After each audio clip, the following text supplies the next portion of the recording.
Welcome to Deep Fear, where your darkest nightmares turn real. Tonight's story may just keep you awake, so let's start the video. And don't forget to subscribe. This happened to me in January 2022. I haven't told many people about it, mostly because I don't think they'd believe me. But I'm not here to convince anyone. I just need to get this out. I've always been into hiking and mountain climbing. I'm not some pro climber or YouTube adventurer. I just like being out in nature, especially in the winter. The silence, the solitude, that feeling of being somewhere people weren't meant to be. If you're a hiker, you know what I mean. Anyway, I had this plan to do a 4-day solo climb in the northern ranges of Colorado. I won't name the exact spot just because of what happened. But let's call it Black Needle Ridge. That's not the official name, but it fits for reasons you'll understand. The area isn't on many mainstream hiking maps. I found it through an old mountaineering forum. One guy had posted about a challenging but beautifully untouched route that veered off from a popular trail. It wasn't marked, just described by landmarks and GPS coordinates. I know, huge red flag. But at the time, I didn't think much of it. I'd done off-trail hikes before. So I loaded my gear, packed for the snow, crampons, ice axe, layers, food, flare gun, satellite GPS, GoPro, all of it. I had a Garmin InReach Mini too, so I wasn't completely cut off. At least, I thought I wasn't. Day one was honestly great. Quiet, crisp air. Sky so clear it looked fake. I took the main trail about 7 miles in, then hit the turnoff the forum guy described. After the third ridge, where the pine trees give way to bare rock, head northeast toward the Twin Crags. And yeah, there they were. 2 jagged black peaks sticking out of the snow line like devil's horns. That was the first time I got a weird feeling. The peaks looked wrong somehow. Not in a natural way. More like they didn't belong there, like someone had dropped them into the world from somewhere else. But I kept going. About 2 hours later, the forest thinned out and the air got colder. Much colder than it should have been for that elevation. My watch said it was -8 degrees Celsius, but it felt more like -20. The wind was dead still too, which made it worse. That dry, bone-deep kind of cold where you can hear your joints crack every time you move. I set up camp in a snow-sheltered hollow beneath a rock overhang. I was about 10,000 feet up. Still had service on the InReach. Checked in with my brother, sent a message like, "Camped for the night. All good. Love you." That was the last message that ever sent. That night, around 2:30 a.m., I woke up to a sound I've never heard before or since. It was like whistling, but not the kind people do with their lips. This was sharper, higher, like wind whistling through something hollow, but with a weird rhythm, like it was trying to mimic something. It would rise, pause, then repeat. 3 notes. Long, short, long. It wasn't random, and it wasn't natural. My body just knew that. I sat there in my sleeping bag frozen, holding my breath. I turned off my headlamp and listened. The sound was coming from maybe 20 or 30 feet outside my tent. No crunching snow, no footsteps, just that whistle. I grabbed my ice axe and unzipped the tent just a few inches. Nothing. Pitch black. Stars above, silent snow. Then the whistle again. Closer. I zipped the tent shut so fast, I nearly ripped it. By morning, the sound was gone. And here's the thing that really got under my skin. I unzipped the tent and checked the snow outside. It was untouched. Completely. No tracks. No signs of anything, human or animal. I told myself it was wind, echoing off the rocks. Maybe a trick of the cold. but I've been in the mountains long enough to know what wind sounds like. This wasn't that. I almost packed up and left. I probably should have. But I'd only just started. I told myself I was being paranoid, so I geared up and kept moving. Big mistake. Around noon, I reached what I think was the edge of Black Needle Ridge. The terrain changed drastically. The snow got thinner, not melted, just thinner, like it had never accumulated there in the first place. The trees were dead. Black trunks, no branches, no needles, just tall, burn-looking poles sticking up from the rock. I remember stopping and saying out loud, "This isn't right," and I swear the air got heavier, like being underwater. My GPS started glitching. The Garmin would flicker, lose signal, come back with coordinates that didn't make sense. It told me I was 30 miles southeast of where I should have been. I thought maybe it was the cliffs or interference. Then my watch shut off. Full battery, brand new. Just died. I pulled out my phone. Black screen. Same with the GoPro. That's when I felt the first wave of something I still don't have words for. It was like being watched, but deeper. Like something was looking through me. And it knew I'd crossed a line. I should have turned back right then. But I didn't. Because just ahead, rising between the twin crags, I saw what looked like a stone structure. A building. There was something up there. So I'm standing there, staring at this structure, half buried in snow, maybe 50 feet from the crag, and I don't even know what to call it. It wasn't a cabin, wasn't a hut or a shelter. It looked ancient, like something left behind from before people started documenting things. Imagine a small stone building, maybe 12 feet high, with no windows and just a narrow, almost slit-like entrance. It didn't look built. It looked like it had just always been there. I stood there for a solid 5 minutes, frozen, trying to make sense of it. My first thought was that I'd stumbled on some kind of backcountry ranger station. But there were no signs, no markings, no trail, and no path in or out.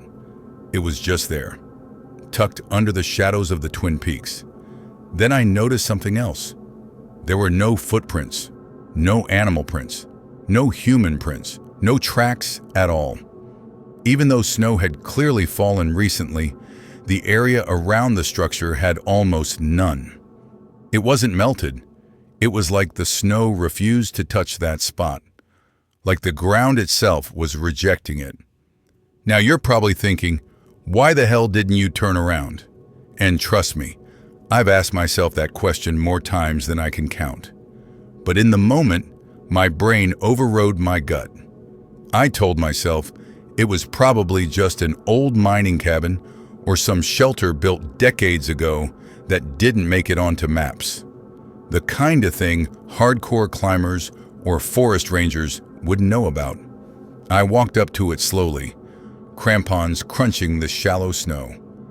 The cold around the building was different, sharper, like stepping from a cold room into a meat freezer. The entrance was only about 2 feet wide, just enough to slide through sideways. No door, just a stone frame and darkness beyond. I leaned in, shining my headlamp. The beam barely penetrated more than a few feet. The inside didn't reflect light, it swallowed it. I didn't go in, not then, but I reached forward just to touch the stone, just to prove to myself it was real. And the moment my fingers touched it, I heard something inside. It wasn't words, it wasn't an animal, it was breathing, slow, deep. Inhale, pause, exhale, heavy, like whatever was in there had lungs the size of oil drums. I yanked my hand back so fast, I fell in the snow. And for the first time on the entire trip, I felt real fear. Not anxiety, not nerves. I mean primal, spine-freezing, gut-hollow fear. Something was in that building, and I think it knew I was there. I didn't wait around. I packed up what little gear I had out and started heading back toward the ridge. That's when I noticed the sky. It had been overcast for maybe an hour, but now it looked wrong. The clouds weren't moving at all. They just hovered, like a photo stuck in the sky. No wind, no sound, and the light was fading way too fast for early afternoon. I started moving faster. I checked the GPS again, still dead. Phone, dead. Watch, dead. Everything that ran on a battery was useless. And that whistling, it came back. Only this time, it was behind me. I'm not even sure when I realized I'd gone off trail. The terrain had changed again. I was climbing upward even though I was supposed to be descending. And the trees were back, but now they were twisted, misshapen, branches curling in impossible directions, like they'd grown under some kind of pressure or pain. Every now and then, I'd see something in the distance, movement, a shape. Once, I swear I saw a person, just standing way off in the trees, not moving. I called out, "Hey, hello?" No response. I yelled louder. They didn't move. And the longer I stared, the more I realized something wasn't right with how they were standing. It was too still. Not like a person, like a photo of a person. Frozen, propped up. I blinked and they were gone. Eventually, I stopped trying to find the trail and just focused on finding shelter. I pitched my tent near a half-frozen creek and got inside, shaking for more than the cold. I didn't eat. I didn't sleep. That night, I heard the breathing again. But this time, it wasn't distant. It was circling my tent. Not walking, circling. I lay still for hours, axe in hand, staring at the tent ceiling. Once or twice, I saw the fabric bulge inward, like something was brushing against it. Not pushing hard, just testing it. And then came the whistle again. This time only inches from the fabric. That same three-note pattern. Long, short, long. I didn't move. I didn't even breathe. Eventually it went quiet. When daylight finally came, I unzipped the tent and forced myself to look. No tracks. Again. But now, there were symbols drawn in the frost on the outside of the tent. Perfect circles. Lines intersecting at strange angles. Almost like runes or glyphs. But I'd never seen anything like them. They weren't human. Something had marked me. And I think it was telling me, you don't belong here. By the third day, I was done pretending this was just a bad hike. This wasn't altitude sickness. This wasn't a gear malfunction. And it sure as hell wasn't the cold playing tricks on me. Something on that mountain was alive. And I don't mean a bear or some predator. I mean something older. Something that didn't move the way we do. Didn't think the way we do. And now it knew I was there. I left my tent up, didn't even bother breaking it down. I threw what I could in my pack and started walking. No food, no coffee, just adrenaline and dread. My only goal was to get lower, fast. For hours, I moved downhill without any real idea where I was going. I wasn't even trying to find the original trail anymore, just any sign of life. But the weird part? The farther I hiked, the less the terrain made sense. The landscape would change in a matter of minutes. 1 second I was surrounded by trees, then suddenly flat rock and black dirt, no transition, just changed. It didn't feel natural. It felt like the mountain was folding in on itself, like I was stuck in a snow globe someone kept shaking and resetting. And the worst part? Still. No tracks, no birds, no sound, just my own footsteps, until I saw him. At first I thought it was a tree, a black shape standing upright between two ridges. But then it moved, just a little, like a twitch. I stopped walking, watched it, and then it turned. There was a man, standing maybe 100 yards away, wearing gear like mine, mountain jacket, gloves, goggles. But he wasn't moving towards me, just facing me. I waved, yelled, "Hey!" Nothing. I took a step forward. He tilted his head, like a curious animal. I took another step, but then I noticed something that made my stomach drop. His feet weren't in the snow. They were on top of it, no sinking, no trail behind him, just standing on the snow, like it was solid concrete. I blinked. He was gone. An hour later, I came across something I still don't understand. There was a hole in the middle of a clearing, almost perfectly round, maybe 10 feet wide, going straight down into the mountain.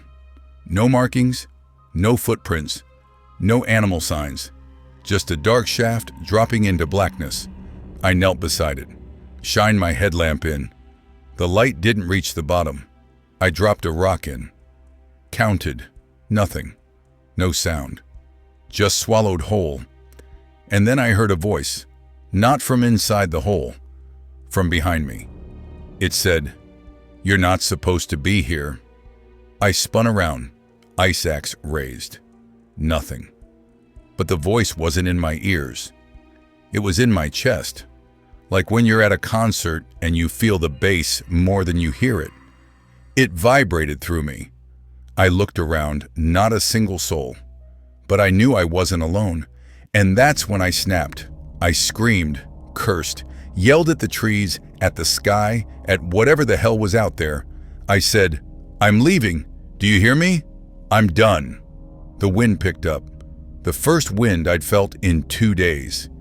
And in that wind, I swear I heard that whistle again. Just barely. Long, short, long. I started running. Didn't care where, didn't care if I twisted my ankle or ran into a bear. I just ran. At some point, the trees thinned out again. The slope dropped. And finally, I saw something familiar. An old trail marker. Faded, chipped, but there. I collapsed next to it, laughing, crying. Whatever that thin line is when your brain starts short-circuiting from relief and fear all at once. The signal on my Garmin came back. I sent a distress ping. 3 hours later, a helicopter found me. They had to lower a basket. I was too weak to walk. Mild hypothermia, dehydrated, frostbite starting in one hand. The guy in the headset leaned in and said, "You're lucky we found you. You were way off course." And I asked, "Where was I?" He looked at the GPS, frowned, then looked at me again and said, "That's the weird part. The area you were in, it doesn't exist on any of our maps." They flew me to a hospital in Boulder, Colorado. I spent 2 days there under observation for hypothermia and exposure. The doctors were confused. My vitals weren't as bad as they should have been for someone who spent 2 nights in sub-zero weather with almost no food or sleep. One of them told me it was like my body had been hibernating. I didn't know what that meant, and honestly, I didn't ask. I just wanted to get the hell out of there. But the real weirdness didn't start until after I got discharged.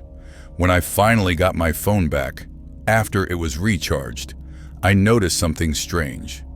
There were no photos, none from the hike, and I'm telling you, I had taken dozens on day 1. The ridge, the crags, my tent, even a couple selfies to send to my brother. All gone. Even the videos I'd recorded on my GoPro, missing. The files existed, but they were corrupted. Unreadable, glitched thumbnails, every single one. My GPS route history, gone. Garmin said I hadn't moved at all during the days I was missing, just a static dot sitting in one spot. which is impossible because I climb miles in every direction. I tried not to freak out, told myself it was tech failure, cold exposure. Maybe I just didn't save the data right. But deep down, I knew. Something didn't want me to bring back proof. When I got back home, the first thing I did was check my texts. The last message I'd sent, the one from night 1, where I said camped for the night, all good, had never delivered. But something else had. A message from my brother. Sent 3 days earlier. Brother, where are you? Call me now. Something's off. I had a dream you were frozen in the ground, eyes open, couldn't move. He doesn't remember sending it. Swears he woke up that night in a cold sweat, wrote it down, and went back to sleep. That message was sent hours after I heard the breathing outside my tent. I tried to forget. I really did. But after a week of being back, I couldn't sleep. Every time I closed my eyes, I'd hear that whistle. Long, short, long. So I started digging, looking up anything I could find on that region of Colorado. I went back to the same mountaineering forum where I first heard about the trail. And here's where it gets darker. That original thread, the one where someone posted the coordinates, gone, deleted, every comment, every post, wiped. I PM'd the user who posted it.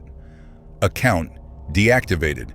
And the more I searched, the more I found the same phrases repeated across random forums and threads. Heard the whistling again. Lost 2 days. No memory. The man with no shadow. Don't go past the Black Ridge. Some of these posts were over a decade old. All anonymous. All posted late at night. It wasn't just me. 2 weeks later, a guy knocked on my apartment door. Said he was from the Colorado Wilderness Incident Review Board. Never heard of it. He wore plain clothes, showed me a laminated badge that looked off. Too clean. No state seal. He asked me routine stuff at first. Route taken, weather, gear. Then he said, "Did you come across any unusual rock formations or structures?" I didn't answer. Then he asked, "Did you hear anything?" At that point, I asked who he was really with. He smiled, said, "We're just here to make sure people don't get hurt in places they shouldn't be." And then he left. I haven't seen him since. A few days after that, I got a small package in the mail. No return address, just a padded envelope. Inside was a single photograph. It was a zoomed-in shot of me, taken during my hike, standing at the base of the Black Ridge, looking up at the peaks. I didn't take it. I was alone the entire time.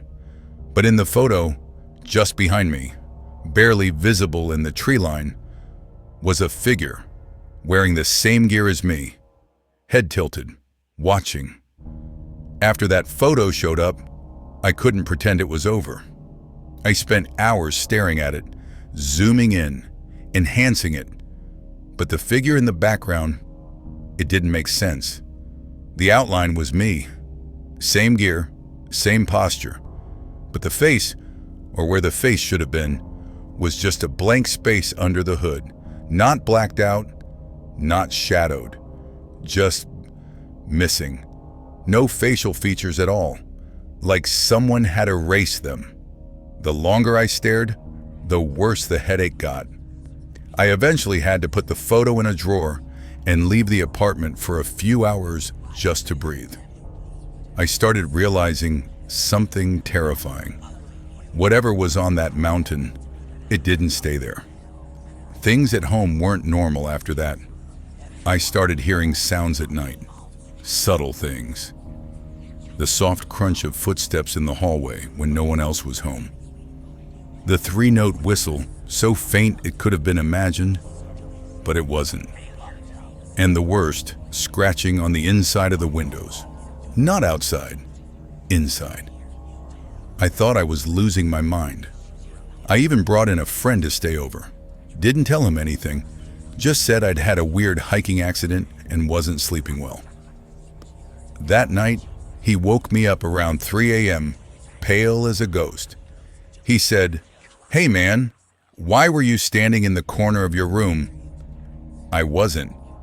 I had been asleep the whole time. Over the next few days, I started losing chunks of time. I'd go to the kitchen and suddenly find myself sitting on the couch, staring at nothing. 30 minutes gone. My phone would be in a different room. Once I woke up standing in the shower with all my clothes on. Water ice cold, no memory of how I got there. I went to a doctor. He ran tests. No brain trauma, no neurological issues. They offered to refer me to a sleep specialist. I didn't follow up because I knew what this was. I wasn't sick. I was marked. And I think whatever was up on that mountain was still watching me. Here's where things got worse. I got a DM from someone on a mountaineering Reddit thread, totally random. The guy said, "Hey, I saw one of your comments on an old climb forum a while ago. Black Ridge, I think I saw something similar back in 2015. You got time to talk?" I said yes. We got on a call. He sounded shaken, calm but hollow, like someone who hadn't fully come back from where he'd been. He told me he and a friend had tried to summit a remote peak in Montana, not Colorado, but eerily similar. Black rock. Snow that wouldn't settle. Wind that went dead quiet at night. They camped one night near a cliffside. Around 2 a.m., his friend woke up screaming. Said he saw himself standing outside the tent. Same clothes, same face. Smiling. Then he vanished. They packed up and left the next morning. But his friend was never the same again. Disappeared 3 years later during another solo hike. Gear found, no body. Sound familiar? After that call, I started digging deeper, cross-referencing missing hiker reports in remote parts of the U.S. Alaska, Colorado, Wyoming, Montana. The pattern was there if you knew how to see it. Solo hikers going off trail, lost GPS signals, recovered equipment with no memory or corrupted data. Some found frozen, upright, eyes open. Others never found at all. And in one obscure survival blog entry from 2009, a single sentence jumped out. "You can survive the mountain. You can even leave. But if it sees you, it doesn't forget." One night, I woke up to the sound of my phone vibrating on the nightstand. It was 3:17 a.m., no caller ID, just a location pin. I clicked it. It was in the mountains, not where I had hiked, farther north. But the name on the drop pin? Black Needle Ridge. I hadn't shared that name with anyone. Not online, not in texts, not out loud. And that's when I knew it wasn't over. It had only just begun. The moment I saw that location pin labeled Black Needle Ridge, everything came rushing back. I tried to brush it off, told myself it was a prank, or maybe my mind just playing tricks. But deep down, I knew what it meant. Whatever that place was, it had reached through the silence, through the dark, through the frozen miles of mountain, and found me. Again. That night, I had a dream. Or at least, I think it was a dream. I was back on the mountain, standing at the base of that ancient stone building. Only this time, the door was wide open. Inside was complete blackness. And from within it, I could hear something breathing. It didn't speak. It didn't move. But I could feel it watching me. Not like a person, not even like an animal. More like a concept, a force, a presence so old and vast that even acknowledging it felt wrong. Then I heard the whistle again. Long, short, long. When I woke up, I had mud on my feet. Real mud, not a dream. Over the next week, I kept researching. I needed answers. Through obscure forums, broken blogs, and deep Reddit holes, I found others. People like me.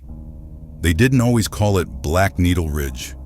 Some said it was the Singing Cliff, the Silent Crag, or just the place we don't go back to.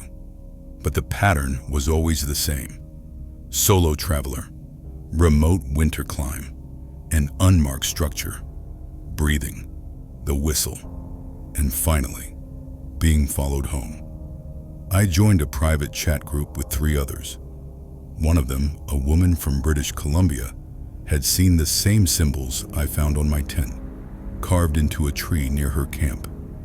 She also reported her trail cam catching a photo of someone wearing her exact clothes, 200 miles away from where she was. None of us had ever gone back, but one guy, Paul, did. He'd gone back to prove it wasn't real, he said, just last year. He hiked to the same location and camped again. He never returned. They found his body weeks later, frozen upright, eyes open, and burned into the snow in front of him. The 3-note whistle written as symbols. Long, short, long. We were being warned or claimed. One night I caught a glimpse of myself in the mirror, but I wasn't moving. I blinked. The reflection didn't. I turned my head. It stared straight ahead. Then, slowly, it tilted its head sideways, the exact way that thing did on the mountain. I backed away in pure panic. My breathing hitched, and as I turned to run, I heard it, faintly, right behind me. The whistle. Long, short, long. When I looked back, the reflection was gone.